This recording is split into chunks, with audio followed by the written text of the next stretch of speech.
Jesus em breve virá.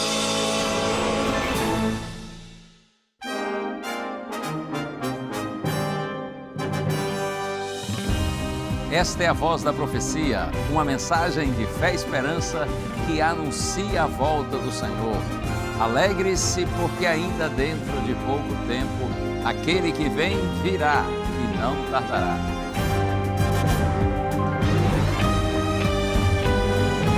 Abram-se os portais em exultação, Ele é o Rei da Glória, Ele quer entrar. Hoje em sua vida, em seu coração, falta pouco tempo, só um pouco mais, Ele breve virá, breve virá, breve virá, breve virá, breve Jesus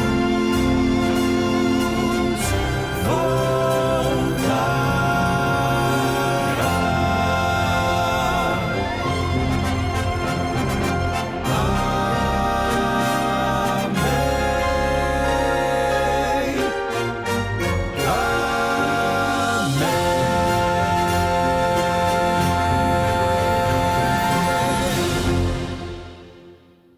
Na primeira carta do apóstolo Paulo aos Coríntios, capítulo 15, verso 57, está escrito: graças a Deus que nos dá a vitória por meio do nosso Senhor Jesus Cristo.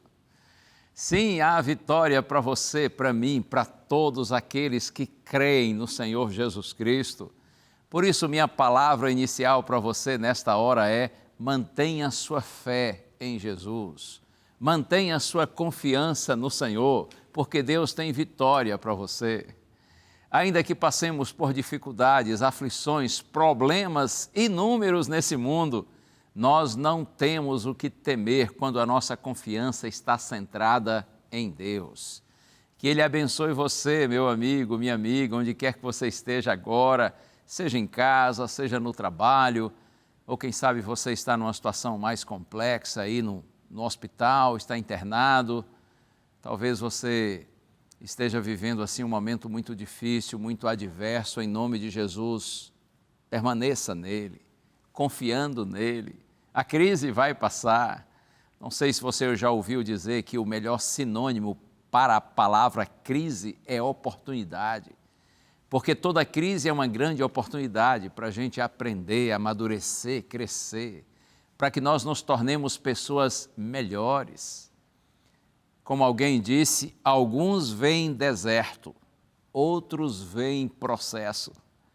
Significa que no meio dos desertos, das crises, das dificuldades da vida, nós estamos vivendo um processo que pode contribuir, se a nossa atitude for positiva, ao atravessarmos esse deserto, esse processo pode contribuir para o nosso amadurecimento, nosso crescimento, para que nós nos tornemos pessoas melhores. Deus abençoe você. Você que está vivendo um momento assim de calmaria, de tranquilidade, de prosperidade, feliz da vida, ou você que está vivendo um momento triste, complicado, difícil, que Ele abençoe você, que Ele fortaleça as suas mãos e lhe ajude a confiar nele, porque lembre-se, Deus tem vitória para você. E para ajudar você em sua caminhada com Deus, eu não posso deixar de oferecer essa revista maravilhosa, que é a Revista Esperança, e nesse caso aqui a edição Eu Creio, revelando a Palavra de Deus. Esse material foi preparado aqui na Escola Bíblica da Rede Novo Tempo de Comunicação para ser uma bênção na sua vida. Você já refletiu sobre o que aconteceria se um inocente decidisse morrer no lugar de um criminoso? Alguém sem culpa, sem mancha, sem dívida alguma, se oferecendo para carregar ou para assumir a pena de outro? A maioria de nós consideraria isso injusto, impensável, até absurdo. No entanto, foi exatamente isso que aconteceu no plano de Deus. A Bíblia revela que Jesus, o único completamente justo, entregou sua vida para salvar a humanidade marcada pelo pecado. Jesus morreu por mim, por você, por todos. E tudo isso por amor a nós.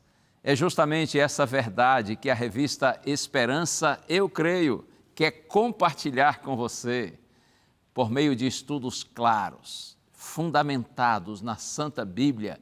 Você vai ser conduzido para compreender o que o texto bíblico ensina sobre este e sobre outros temas que são essenciais para a nossa jornada de fé ao longo da vida. Por isso, amigo, amiga, peça agora mesmo a revista Esperança, Eu Creio, e esteja preparado para compreender e explicar aquilo que Deus fez por nós e muito mais fará. Que Deus possa lhe ajudar a compreender sua palavra para que você possa vivê-la e também ensiná-la para outros. É só você pedir, é só você solicitar a revista que está aqui disponível para você. O telefone é este, 0, o código da operadora, 12 21 27 31 21. Você ligando, você vai falar com os nossos atendentes, tá bom? E eles vão preencher um cadastro pequeno para que tenhamos os seus dados e assim possamos enviar a revista direto para suas mãos. Outra opção é você pedir a revista através do WhatsApp. O número é este aí, 12982444449. Manda uma mensagem de texto dizendo: eu quero a revista Esperança, Eu Creio, tá bom? Faça parte da nossa escola bíblica e continue aprendendo sobre a Bíblia com a Novo Tempo, porque esse é o nosso objetivo aqui. Levar você ao conhecimento da Bíblia para que através das Santas Escrituras você possa conhecer e amar a Deus. Muito bem, e agora é hora de música. O Quarteto Arautos do Rei quer cantar, o quarteto precisa cantar, afinal de contas, eles também apresentam esse programa aqui comigo e a gente sempre tem o prazer de tê-los cantando e louvando a Deus com esse precioso dom que o Senhor lhes deu. Ouça agora, Arautos do Rei, Sei que Habita no Céu.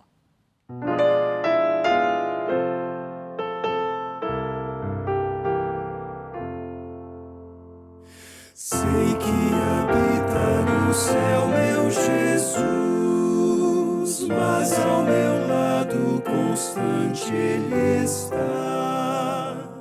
Nada no mundo, nem trevas, nem luz, de seus cuidados afasta-me-á. Cristo comigo, supremo Rei, que me conduz às delícias de além.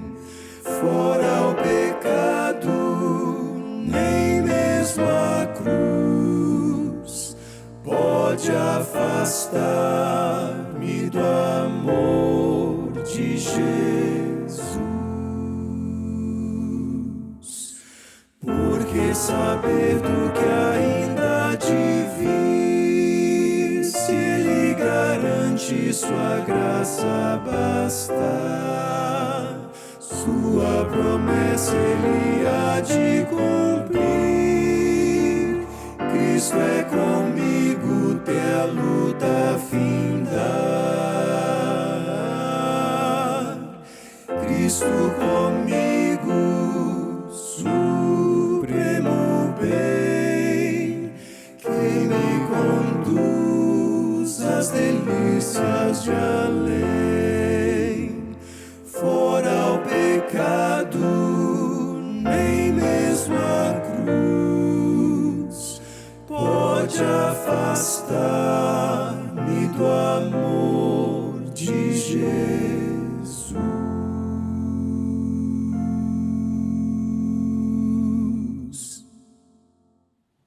É bom ter essa certeza, não é? Essa segurança. O Senhor habita no céu, mas ao mesmo tempo Ele habita conosco, ao mesmo tempo Ele está conosco. O Senhor nunca deixa seus filhinhos sozinhos, abandonados, muito pelo contrário. Nós podemos ter a certeza que nas horas fáceis ou difíceis, nas horas alegres ou tristes, Nosso Senhor sempre está conosco. Sabe que essa música do quarteto me faz pensar num verso que acho muito lindo e inspirador. Profeta Isaías, capítulo 57, verso 15. Ouça bem como isso aqui é lindo. Está escrito: porque assim diz o alto, o sublime, que habita a eternidade e cujo nome é santo. Habito no alto e santo lugar, mas habito também com o contrito e abatido de espírito, para vivificar o espírito dos abatidos e vivificar o coração dos contritos. O profeta diz: assim diz o alto, o sublime, aquele que é santo, que habita a eternidade. O que o Senhor diz? O Senhor confirma e diz: sim, eu habito no alto e santo lugar, mas, aqui é o ponto, mas habito também com o contrito e abatido de espírito. Ou seja, com aquela pessoa que com sinceridade, pelas lutas, dificuldades da vida, está rendida a Deus, com um coração sincero, puro, buscando ao Senhor. Eu habito, diz Deus, sim, no alto e santo lugar, mas eu habito também com o contrito e abatido de espírito. Para quê? Para vivificar o espírito dos abatidos e vivificar o coração dos contritos. Vivificar quer dizer dar nova vida, fazer viver de novo, erguer, levantar, restaurar, renovar, abençoar. Oh, que o Senhor abençoe você. Acredite, Ele habita no alto e santo lugar, porque Ele é Deus, mas Ele habita também com o contrito e abatido de espírito, para vivificá-lo, restaurá-lo, renová-lo. Será que estou falando agora para alguém que vive um momento difícil? Em nome de Jesus, confie no Senhor. Como eu disse há pouco, Deus tem vitória para você. Nós vamos agora para um intervalo curtinho, mas na sequência eu volto e terei o prazer de pensar hoje com você num personagem bíblico que aparece nas cenas finais da história de Jesus. Isso é algo muito interessante. Eu penso que a mensagem vai falar ao meu e ao seu coração, porque é a palavra de Deus. Fica aí que eu já volto.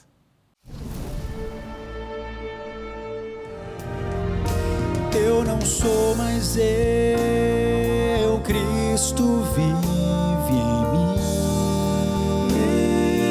mim.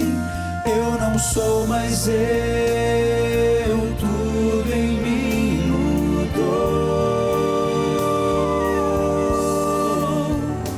Quando em...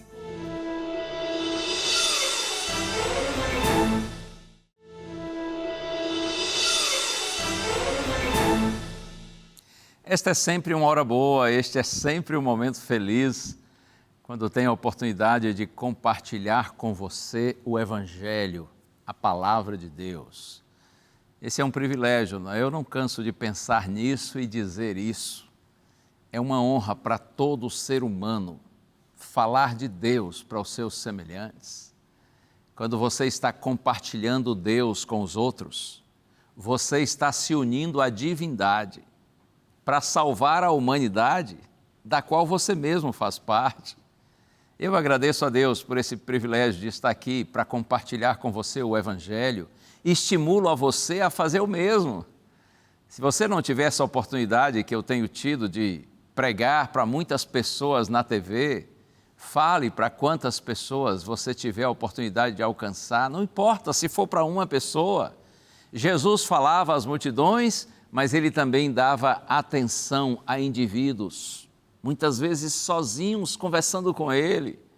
O mais importante é que nós vivamos para a glória de Deus e através do nosso exemplo e nossas palavras, pessoas sejam abençoadas com o conhecimento do Senhor. Muito obrigado a você pelo carinho da sua audiência, porque você está conosco aqui mais uma vez e eu gostaria de orar pedindo a direção de Deus para o estudo de sua palavra. Vamos fazer isso juntos? Pense em Deus comigo. Pai querido, glorificamos-te, Senhor, nessa hora. porque vamos refletir numa parte do texto bíblico e pedimos a iluminação do Senhor, para que tenhamos entendimento correto. Nas tuas mãos estamos, Pai. Realiza teus propósitos em nossa vida. Conduze-nos, Senhor, segundo a vontade do Senhor. Oramos em nome de Jesus. Amém. Muito bem, hoje nós vamos pensar um pouco na história de uma figura misteriosa. E esta pessoa surge no cenário do julgamento e condenação do Senhor Jesus Cristo. Era um prisioneiro que aguardava a execução, estava no corredor da morte, mas de uma forma inesperada, ele é liberto no último instante e Jesus é crucificado em seu lugar. Eu estou me referindo a Barrabás. E o nome dele é curioso, Bar-Aba. Significado, filho do pai. Eu imagino que somente um pai assim, muito feliz e orgulhoso por gerar um filho, é capaz de pôr um nome assim, não é? Com esse significado. Imagino que, talvez, durante a gestação da esposa, o pai de Barrabás tocava carinhosamente na barriga, não é? da sua amada esposa e dizia assim: aí está o filho do papai. E finalmente, depois de 9 meses, o garoto nasceu. Um menino saudável, bonito, orgulho do pai, quem sabe até bem parecido com ele. E perguntaram assim: como o seu filho vai se chamar? E a resposta foi rápida: Barrabás. Significado, filho do pai. E ele disse a todos: será um homem de grande valor, nos dará muitas alegrias. Geralmente é assim, não é? Nós, pais, projetamos para os nossos filhos um futuro abençoado. O desejo nosso é que nossos filhos sejam pessoas honradas, dignas, felizes, úteis na sociedade, que vivam para a glória de Deus. E eu imagino este homem pensando no futuro do filho e dizendo para todos: esse menino lindo vai nos trazer muitas alegrias. Mas o tempo passou e o garotinho cresceu. E para a tristeza da família, passou a relacionar-se com pessoas revoltadas, desonestas, desordeiras. Ele tornou-se um homem perigoso e violento. De acordo com os relatos dos evangelhos de Marcos, Lucas e João, Barrabás era um assaltante que estava preso nos dias ali finais de Cristo, né? No dia quando Jesus foi preso, Barrabás estava preso também por envolver-se numa revolta na cidade, e no tumulto, está escrito, ele praticou um homicídio. Naqueles dias em Israel, rebeliões, motins, insurreições contra o governo romano eram frequentes. Talvez até Barrabás tenha se tornado um zelote, um revolucionário, vingativo, cruel, um homem visto como o pior dos piores. Ele até se considerava um tipo assim, Messias, libertador de Israel, capaz de estabelecer uma nova ordem de coisas. Eu quero ler com você o texto de Mateus, no capítulo 27. Se você tem aí a Bíblia e quer acompanhar comigo no seu próprio livro, vamos lá.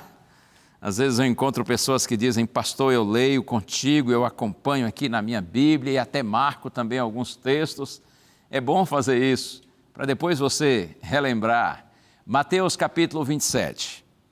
Vou ler aqui os versos 15 a 26. Está escrito: ora, por ocasião da festa, o governador costumava soltar ao povo um preso, conforme eles quisessem. Naquela ocasião, eles tinham um preso muito conhecido chamado Barrabás.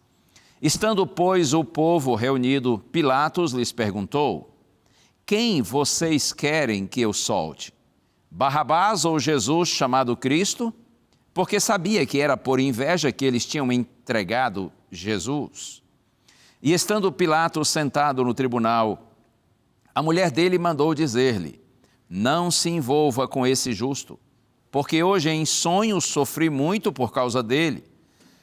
Mas os principais sacerdotes e os anciãos persuadiram o povo a que pedisse Barrabás e condenasse Jesus à morte. De novo o governador perguntou: qual dos dois vocês querem que eu solte? Eles responderam: Barrabás. Pilatos lhes perguntou: que farei então com Jesus, chamado Cristo? Todos responderam: que seja crucificado. Pilatos continuou: que mal ele fez? Porém eles gritavam cada vez mais: que seja crucificado. Vendo Pilatos que nada conseguia e que ao contrário o tumulto aumentava, mandou trazer água e lavou as mãos diante do povo, dizendo: estou inocente do sangue deste homem, fique o caso com vocês. E o povo respondeu: que o sangue dele caia sobre nós e sobre os nossos filhos. Então Pilatos lhe soltou Barrabás e, depois de mandar açoitar Jesus, entregou-o para ser crucificado. Eu fico muitas vezes assim, refletindo nessas palavras, nesse texto bíblico de Mateus, que é tão forte, não é? Conforme nós vimos aqui no verso 15, está escrito: ora, por ocasião da festa, aqui é a festa da Páscoa, a última que Jesus passou com seus discípulos. Por ocasião da festa, o governador costumava soltar ao povo um preso, conforme eles quisessem. Essa anistia, esse perdão para presos em época de festas, era uma ação conciliatória de Roma para ganhar a simpatia dos povos subjugados. Era um costume de invenção pagã sem nenhuma sombra de justiça, mas que era apreciado pelos judeus. Ao chamar Barrabás e colocá-lo ao lado de Jesus, Pilatos não tinha dúvida alguma de que o povo escolheria libertar Cristo e condenar o temido e odiado criminoso. Mas a escolha do povo deixou Pilatos estarrecido. E ainda veio a dramática mensagem da esposa, não é? Eu li aqui, ela disse no verso 19, estando Pilatos sentado no tribunal, a mulher dele mandou dizer-lhe, a mulher mandou um recado para Pilatos, e ela disse: não se envolva com esse justo, porque hoje em sonho sofri muito por causa dele. Mesmo recebendo a mensagem da mulher, Pilatos resolveu seguir na direção da vontade popular. Devia ter ouvido a esposa, não é? Geralmente é assim, marido que não ouve a mulher, depois se arrepende. Dei moral para as mulheres agora, não é? Mas olha, geralmente é assim também. Esposa que não ouve o marido, tende a se arrepender. Então é bom a gente ouvir o nosso cônjuge, não é? É bom trabalhar sempre assim em parceria, afinal de contas, é para isso que existe o casamento. É uma relação de companheirismo, de amizade, onde um ajuda o outro, ajuda recíproca, é mútua. Bom, mas voltando a pensar aqui no caso de Pilatos, ele coloca Jesus e Barrabás diante do povo. Quem vocês querem que eu solte? E o povo grita: solte Barrabás e condene Jesus. E Pilatos pergunta pela segunda vez, para ouvir a mesma resposta. E no verso 20 aqui nós lemos: mas os principais sacerdotes e os anciãos persuadiram o povo a que pedisse Barrabás e condenasse Jesus à morte. O que havia ali naquele momento era um grupo de pessoas totalmente controladas, influenciadas, manipuladas pelos líderes religiosos que tinham grande inveja de Jesus. Observe aqui no verso 23, está escrito: Pilatos continuou: que mal ele fez? Mas eles gritavam cada vez mais: que seja crucificado. Quando Pilatos diz assim: mas que mal esse homem fez? Eles não respondem à pergunta, simplesmente porque Jesus não fez mal nenhum. Eles apenas gritaram: que seja crucificado. Que escolha infeliz, não é?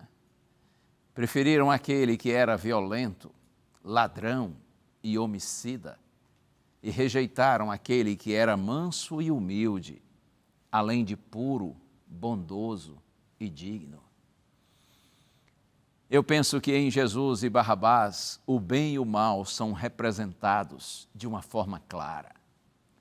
Em Barrabás há pecado, corrupção, violência, rebelião, impureza, transgressão da lei e morte.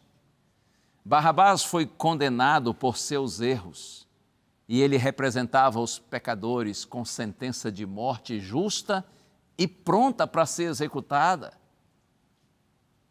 Mas em Jesus há santidade, pureza, honestidade, bondade, obediência, humildade.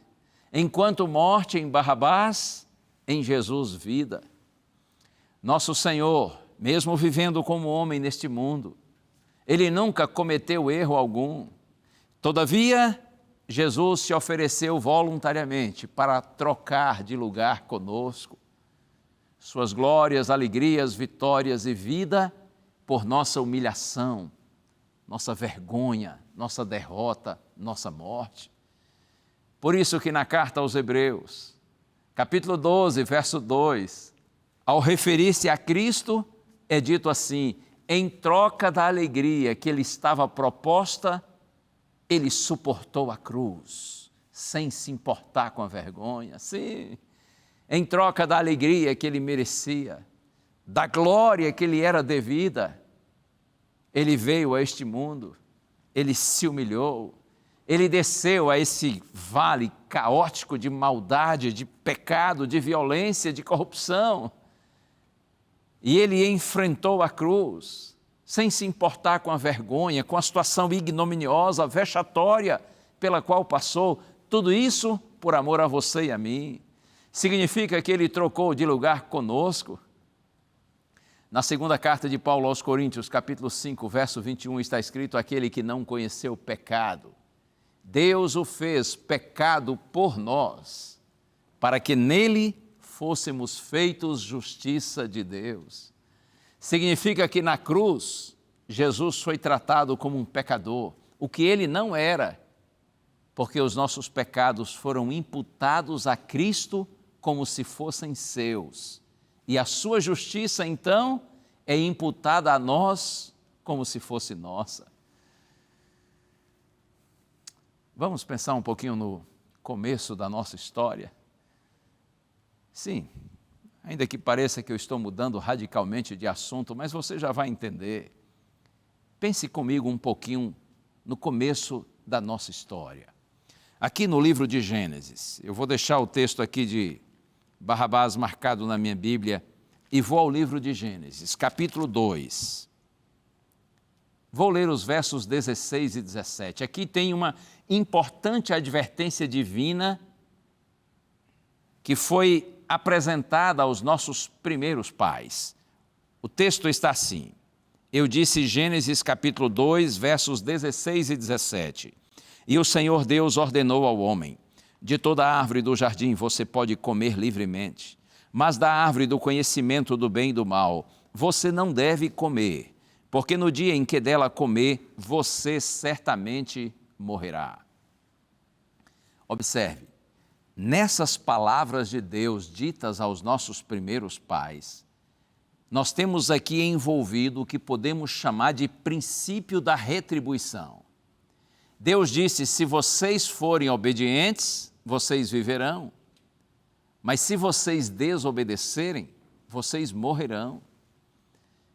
Por uma razão simples: o pecado, a desobediência, os separaria de Deus, que é a fonte da vida. E aí nós conhecemos a história, bem sabemos. nossos primeiros pais pecaram. E na carta aos Romanos, capítulo 5, verso 12, está escrito: portanto, assim como por um só homem entrou o pecado no mundo, e pelo pecado veio a morte, assim também a morte passou a toda a humanidade, porque todos pecaram.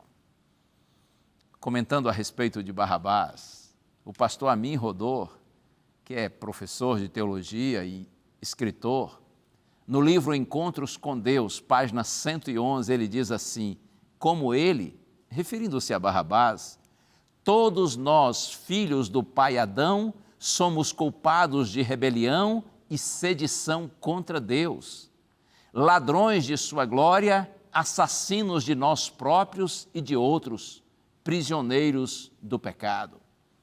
Foi exatamente isso que aconteceu quando nossos primeiros pais pecaram. Nós nos tornamos prisioneiros do pecado. Então veja, em Gênesis 2, a gente vê o princípio da retribuição.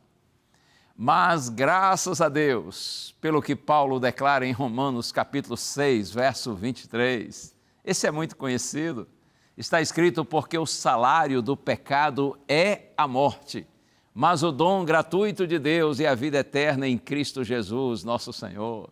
Veja, o salário do pecado, ou seja, o pagamento pelo pecado é a morte, mas o dom gratuito de Deus, ou seja, o presente de Deus, é a vida eterna por meio do nosso Senhor Jesus Cristo. Se lá em Gênesis a gente vê o princípio da retribuição, eu poderia dizer que aqui em Romanos está o princípio da substituição. Oh, sim, Jesus trocou de lugar conosco, Ele assumiu o nosso lugar. Eu posso lhe dizer que a história de Barrabás é a história da salvação por meio de Jesus Cristo, nosso substituto. Cerca de 700 anos antes da morte de Cristo, o profeta Isaías já havia declarado, e você conhece também, Isaías capítulo 53, certamente ele tomou sobre si as nossas enfermidades e as nossas dores levou sobre si. Ele foi traspassado, diz o profeta, por causa das nossas transgressões e esmagado por causa das nossas iniquidades. O castigo que nos traz a paz estava sobre ele e pelas suas pisaduras fomos sarados. Por isso, amigo, amiga, nunca se esqueça que o acontecimento do Calvário foi uma troca motivada pelo amor. Não foram os pregos, os cravos romanos que fixaram Jesus na cruz. Foi por amor que ele permaneceu lá até morrer. Louvado seja nosso bendito Salvador. O que será que aconteceu com Barrabás após ficar livre? Será que ele continuou provocando motins, praticando crimes? A Bíblia não revela, não fala mais, não dá sequência à história de Barrabás. Mas sabe que outro dia lá em casa, no meu escritório, refletindo nessa mensagem, eu dei asas à minha imaginação. E o que eu vou dizer aqui para você agora é uma imaginação minha. Isso pode ter acontecido ou não. Mas eu penso que ele saiu daquele ambiente. Lógico. Depois que Pilatos disse: você está livre, vai embora, ele saiu, certamente assustado, com dificuldade de crer no que estava acontecendo. Será isso um sonho ou é realidade? E eu imagino Barrabás correndo para a sua casa ao encontro da sua família, eufórico. Ele bate na porta e ele grita: querida esposa, abre a porta, sou eu, Barrabás. Então a esposa, espantada, abre a porta, puxa Barrabás para dentro e diz assim: o que houve? Você fugiu? Como você conseguiu escapar? Você não devia ter vindo aqui. Esse é o primeiro lugar onde vão lhe procurar, vão lhe buscar. Mas aí eu fico imaginando Barrabás dizendo para a esposa: ei, eu não fugi, pelo contrário, eu saí pela porta da frente, eu fui libertado. E a esposa incrédula questiona e diz assim: quem libertou você? E ele diz: Pilatos, o governador. Ela diz: não pode ser, Barrabás, não minta para mim, eu lhe conheço. Hoje, inclusive, não é o dia da sua execução? Ele diz, sim, seria, mas eu estou livre. E a mulher pergunta de novo, como aconteceu isso? Barrabás diz, sabe aquele costume de soltar um preso na época das nossas festas? Pois é, eu fui escolhido. Eu nunca imaginei que poderiam me escolher. Na verdade, ele diz para a esposa, eu estava na cela com os meus amigos e nós acordamos com gritos. Parecia muita gente nervosa. Eles diziam assim, crucifica-o, crucifica-o. E aí eu pensei, mal começou o dia e já estão clamando pela minha morte. Aí meu coração acelerou e eu pensei, de hoje não passa. Mas pouco depois ele diz para a esposa, eu ouvi passos de alguém que se aproximava. Então abriu a porta da cela e chamou o meu nome. Eu me despedi dos meus amigos e segui com o soldado, certo de que havia chegado a minha hora. Mas aí logo eu vi um homem bem debilitado, bem enfraquecido, com marcas de sangue por todo o corpo, mas ele tinha um jeito assim calmo, digno. E eu imaginei, esse também vai morrer? Mas será o que esse homem fez? Aí levaram nós dois diante de uma multidão enfurecida. E o governador Pilatos chegou. E assim que ele chegou, ele já foi dizendo ao povo, quem vocês querem que eu solte? Barrabás ou Jesus chamado Cristo? Na hora eu pensei, ora, isso só pode ser brincadeira? Quem me soltaria e condenaria esse homem, que parece uma pessoa boa? Mas na hora eu fiquei surpreendido quando o povo gritou, solte Barrabás e crucifique Jesus Cristo. Eu nem acreditei no que estava ouvindo. E eu notei que o governador ficou confuso, até assustado e nervoso. E ele perguntou de novo ao povo, quem vocês querem que eu solte, Jesus ou Barrabás? E eles gritaram outra vez, solte Barrabás e crucifique Jesus. Pilatos chegou a questionar a multidão sobre qual mal que aquele homem havia cometido. O que Jesus havia feito, mas eles não responderam. Eles só gritaram mais uma vez que ele seja crucificado. Então o governador pediu uma bacia com água, lavou as mãos diante de todos e disse assim, eu estou inocente do sangue deste homem, a culpa agora será de vocês. Então, o governador virou-se para mim e disse assim, você pode ir, você está livre. Então Barrabás disse para a esposa, por isso, aqui estou. Como eu lhe disse, eu saí pela porta da frente. Eu fico pensando que algumas horas depois, ali em casa, contando para a família e contando essa história para os seus amigos, alegrando-se com a família e com os amigos, após o meio-dia, começa a escurecer, assim de repente, e Barrabás pensa, parece que vem chuva, e deve ser chuva forte porque meio-dia e o céu está escuro. E aí, curioso, usando um disfarce, Barrabás sai para ver o que estava acontecendo e ele decide ir até o Calvário acompanhar a execução de dois dos seus amigos. Ao aproximar-se e ver Jesus, aquele homem digno que estava ao lado dele, diante da multidão e ao lado de Pilatos, quando ele está ali e vê Jesus na cruz, ele pensa assim, este homem aí está morrendo em meu lugar. Essa cruz era para mim. Bom, como eu disse, Isso aqui foi apenas uma imaginação minha. É possível que as coisas tenham acontecido assim ou não. Mas se Barrabás esteve lá no Calvário, contemplando a cena de Jesus agonizando na cruz, e ele de fato pensou: este homem está morrendo em meu lugar, porque essa cruz era para mim. Nisto Barrabás estava certo.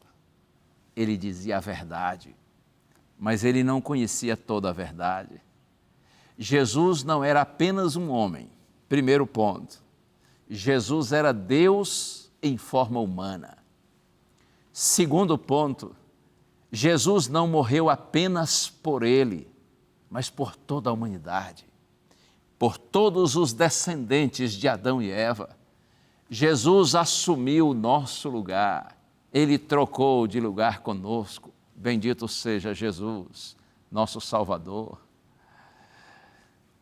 Outro dia li um texto de um autor desconhecido e achei interessante. Fiz apenas algumas pequenas mudanças e quero compartilhar esse texto com você, que acho muito bonito. É assim: Cristo suportou o horror de grandes trevas para que entremos nas maravilhas da sua grande luz. Sofreu sede ardente para que bebamos da fonte da água viva. Sofreu nudez manchada de sangue para que sejamos vestidos de sua justiça incontaminada. Jesus sofreu por não ver a face do Pai, para que um dia vejamos o seu rosto sem véu de separação. Ele suportou os nomes de desprezo e blasfêmia, para nos dar um novo nome em glória. Jesus sofreu a dor dos espinhos, para que a morte perca o seu domínio sobre nós. Ele deixou o seu rosto escorrer com as cusparadas da rejeição, para que a nossa culpa de sangue seja enxuta pela mão de Deus. Ele aguentou as agressões para que recebamos seu toque curador nas profundidades da nossa alma. Ele aceitou o abandono para que tenhamos a gloriosa adoção de filhos e filhas de Deus. Ele morreu para que nós vivamos. Por isso, ele é o nosso maravilhoso Salvador. Como eu disse há pouco, eu não sei como seguiu a história de Barrabás. Eu não sei se ele continuou no crime ou se ele se converteu ao cristianismo e mudou de vida. Mas eu sei o que aconteceu comigo ao conhecer Jesus e saber que ele morreu em meu lugar. Jesus é o meu Senhor e meu Salvador. E eu pergunto: e quanto a você? Quem é Jesus para você? Ou como perguntou Pilatos à multidão: o que farei de Jesus chamado Cristo? O que você fará de Jesus? O que você tem feito de Jesus? Quem é Jesus para você? Tomara que Ele seja o seu Senhor e seu Salvador, porque, como digo sempre, e eu não me canso de dizer isso, não existe nada melhor na vida de todo ser humano que passa por essa curta existência, seja uma pessoa simples, desconhecida, anônima, quase que invisível, ou alguém de grande reputação, conhecida, influente mundialmente, seja um pobrezinho ou alguém muito rico, seja uma pessoa sem cultura alguma ou outra com muitos títulos acadêmicos, nada disso importa. O que há de mais precioso na vida de todo ser humano que passa por essa curta existência é conhecer Jesus, amá-lo, segui-lo e viver de acordo com sua vontade. Deus lhe abençoe. O que você fará de Jesus chamado Cristo, receba-o como seu Senhor e Salvador e assim seja feliz com Cristo. O quarteto agora vai cantar. E essa é uma música linda. Essa música fala a respeito da transformação que Jesus opera em nossa vida quando nós decidimos segui-lo com sinceridade. Esse é um dos clássicos do Quarteto Arautos do Rei. Ouça agora: Eu Não Sou Mais Eu.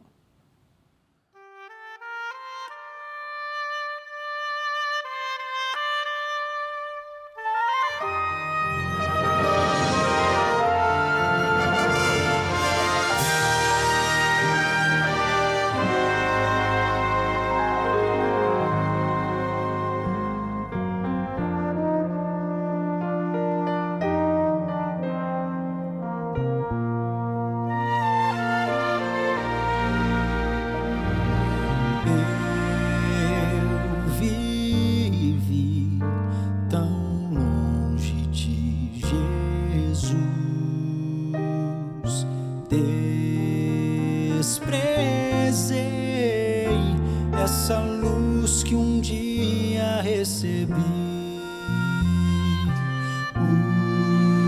O Senhor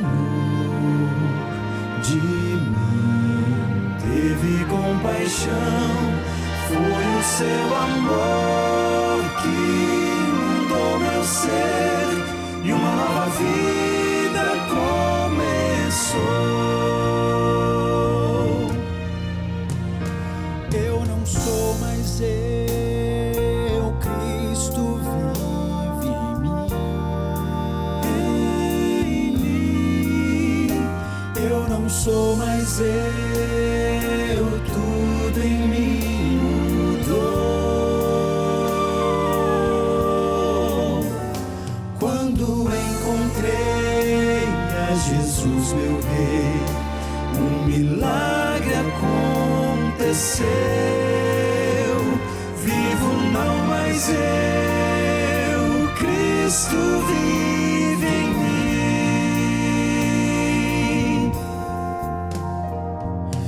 Do meu Deus completamente sou. Me escondi em sua graça e seu querer. Hoje sei quem sou e também quem fui. Vivo no amor que me resgatou e lhe rendo glórias, ó Jesus.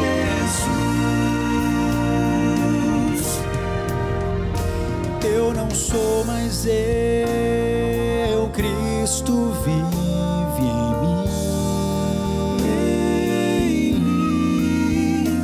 Eu não sou mais eu, tudo em mim mudou.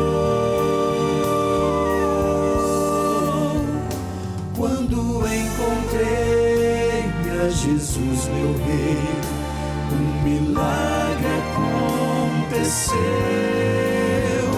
Vivo não mais eu, Cristo vive em mim. Quem eu era já não sou. Quem era já não sou. O passado já se foi. Vivo agora na alegria do Senhor. Se o pecado me chamar, insistindo em convidar, eu direi: morri pro mundo, Cristo vive em meu lugar. Se o pecado me chamar, insistindo em convidar,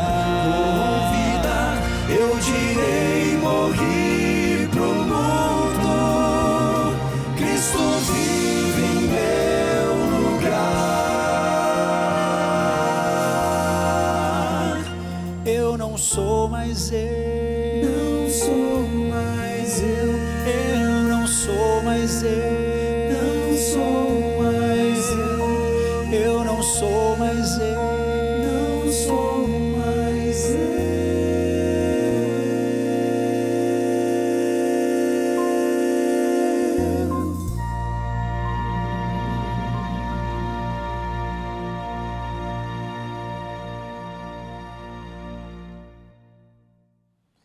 Não é maravilhoso pensar assim? Quando você se entrega a Cristo com sinceridade, quando você o recebe como seu substituto, seu Salvador, mas também quando você o reconhece como seu Senhor, então essa graça de Cristo, que lhe recebe do jeito que você é, lhe transforma, lhe restaura, lhe capacita para que você se torne uma nova pessoa, com novos valores, novos propósitos, com a nova razão de existir. Eu não sou mais eu, é o que diz todo aquele que é alcançado e transformado pela bendita graça do Senhor Jesus Cristo. Na segunda carta aos Coríntios, no capítulo 8, verso 9, Paulo diz: pois vocês conhecem a graça do nosso Senhor Jesus Cristo, que sendo rico, se fez pobre, por amor de vocês, para que por meio da pobreza dele, vocês se tornassem ricos. Todo aquele que recebe Jesus como seu Senhor e Salvador torna-se rico de esperança, de propósito, de liberdade, rico de paz, de alegria, de vida. E o profeta Isaías diz que um dia, nosso Senhor Jesus Cristo, Ele verá o fruto do trabalho de sua alma e ficará satisfeito, pois Ele levou sobre si o pecado de muitos e pelos transgressores intercedeu. Oh, sim, um dia no céu, quando Jesus encontrar-se com você e comigo, com todos os homens e mulheres de todos os tempos e de todos os lugares, que foram salvos por sua bendita graça, Jesus nos verá. Nós somos o fruto do penoso trabalho de sua alma e Ele ficará satisfeito, Ele ficará feliz por saber que foi através do sacrifício dEle que nós fomos perdoados, que nós recebemos libertação, não só da culpa, da condenação do pecado, mas também do domínio, da opressão do pecado, e agora com Ele, no seu eterno reino, nós estaremos livres até mesmo da presença do pecado. A alegria do Senhor no céu será olhar para você e olhar para mim e saber que por conta do seu sacrifício, nós fomos resgatados da maneira fútil como vivíamos e passamos a ter uma nova qualidade de vida neste mundo e com Ele, então, a vida eterna. Em nome de Jesus, permaneça firme em Deus, firme na sua palavra. Ele morreu por você, não só por Barrabás, não só no lugar de Barrabás. Barrabás representava naquele momento toda a humanidade, todos nós indignos, pecadores, miseráveis, condenados pelos nossos próprios erros. Mas Barrabás ficou livre e Jesus morreu, porque Ele veio para morrer em lugar dos pecadores, para que todo aquele pecador que com humildade e sinceridade receber sua graça, experimente seu perdão e tenha vida eterna. Aceite Jesus como seu Senhor e Salvador e declare isso diante de Deus e dos homens. Não se envergonhe jamais do Senhor e da sua palavra, muito pelo contrário, que o Senhor seja a razão de sua vida e que a palavra de Deus seja a sua regra de fé e de prática. Deus abençoe você, Deus abençoe a sua casa. Posso orar com você agora? Vamos pensar em Deus juntos. Pai querido, louvamos-te, Senhor, mais uma vez por tua palavra que é tão linda. Ajuda-nos, Senhor, a crermos em Ti de todo o nosso coração e recebermos Jesus como nosso Senhor e Salvador pessoal. Ó Deus, abraça nessa hora todos que estão orando comigo, Senhor, para que experimentem a paz que vem ao coração daqueles que declaram e assumem Jesus na vida. Em nome desse Cristo bendito nós oramos. Amém. Amém e amém. Deus lhe abençoe onde quer que você esteja agora e vamos para frente, na certeza de que Ele morreu em nosso lugar, por isso nós podemos viver com Ele e para Ele por toda a eternidade. Lembrando que a voz é nossa, mas a palavra é de Deus. Um abraço, amigo, amiga, a gente se vê semana que vem. Tchau, tchau.